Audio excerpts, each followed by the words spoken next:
Ada tempat-tempat di dunia ini yang sebaiknya tidak kita datangi. Tempat yang menyimpan cerita kelam, energi negatif, dan sosok-sosok yang tak seharusnya ada di alam kita. Salah satunya adalah sebuah rumah tua terbengkalai di ujung desa. Tempat legenda kuntilanak merah lahir, bukan sekadar kuntilanak biasa dengan wangi melati. Sosok ini berbeda. Ia datang dengan gaun merah darah, tawa melengking yang memecah keheningan malam, dan aroma anyir darah. Malam ini, kita akan menelusuri kisah mengerikan 4 pemuda yang nekat membuktikan legenda itu. Apa yang mereka temukan di dalam rumah tua tersebut? Siapkan diri kalian, karena cerita ini bukan untuk yang penakut. Malam merayap pekat di desa Cigentur. Kabut tipis mulai turun dari perbukitan, menyelimuti rumah-rumah kayu, dan jalanan tanah yang sepi. Di ujung desa, berdiri sebuah rumah tua peninggalan Belanda, ditinggalkan penghuninya puluhan tahun lalu. Dindingnya kusam berlumut, jendelanya banyak yang pecah, dan halamannya ditumbuhi ilalang setinggi pinggang. Namun, bukan hanya tampilannya yang menyeramkan. Rumah itu menyimpan legenda kelam tentang kuntilanak merah. Konon, puluhan tahun silam, seorang wanita muda bernama Larasati tewas mengenaskan di rumah itu. Ada yang bilang ia dibunuh perampok saat mengenakan kebaya merah kesayangannya. Ada pula yang berbisik ia meninggal karena pendarahan hebat saat melahirkan bayinya sendirian. Apapun penyebabnya, arwah Larasati dipercaya masih gentayangan, menampakkan diri dalam sosok wanita berambut panjang tergerai, berpakaian serba merah, dengan tawa melengking yang membuat bulu kuduk berdiri. Berbeda dengan kuntilanak biasa, yang identik dengan wangi melati atau Kamboja. Kuntilanak merah ini disebut-sebut membawa aroma anyir darah.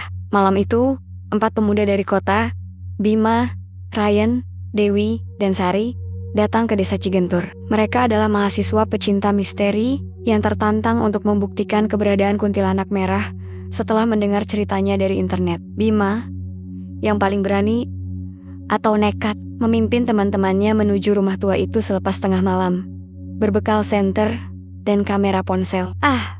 Paling cuma cerita orang tua untuk menakut-nakuti, ujar Bima sambil menepis ilalang tinggi di depan gerbang reot rumah itu. Tapi Bim, hawanya beda banget di sini, bisik Sari, memeluk lengan Dewi erat. Dewi, yang dikenal lebih peka, hanya diam, matanya menyapu fasad rumah yang gelap gulita dengan perasaan tidak enak. Rian menyalakan senternya, menyorot ke arah pintu utama yang sedikit terbuka.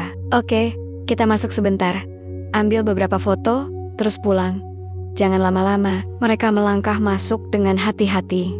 Udara di dalam terasa pengap dan dingin. Debu tebal melapisi lantai dan perabotan yang tersisa. Suara langkah kaki mereka menggema aneh di keheningan. Tiba-tiba, tercium aroma samar. Bukan wangi bunga seperti yang sering diceritakan tentang kuntilanak biasa, melainkan bau anyir yang tipis, seperti bau karat besi atau darah. Kalian cium itu? Tanya Dewi pelan. Suaranya bergetar. Sari mengangguk cepat.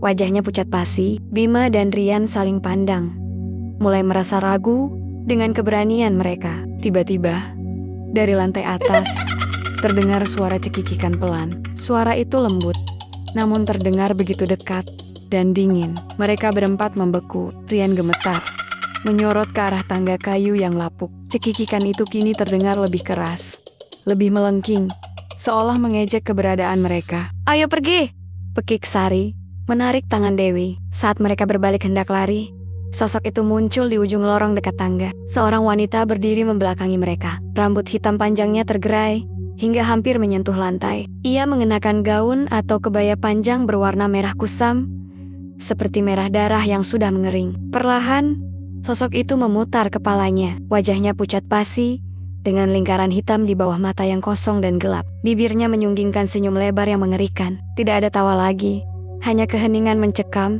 dan aroma anyir darah yang semakin kuat menusuk hidung. Tanpa pikir panjang, mereka berhamburan keluar rumah. Berlari sekencang-kencangnya menembus ilalang, tak berani menoleh ke belakang. Suara tawa melengking itu kembali terdengar, kini seolah mengejar mereka dari belakang.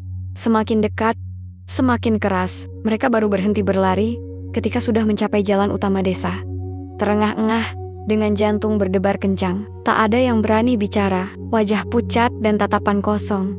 Mereka sudah cukup menjelaskan kengerian yang baru saja mereka alami. Malam itu, tak ada foto atau video yang berhasil mereka dapatkan. Satu-satunya bukti petualangan mereka adalah aroma anyir darah yang seolah menempel di pakaian mereka, dan suara tawa melengking yang terus terngiang di telinga, menjadi pengingat abadi akan kuntilanak merah di rumah tua ujung desa Cigentur. Legenda itu nyata, dan mereka telah melihatnya dengan mata kepala sendiri.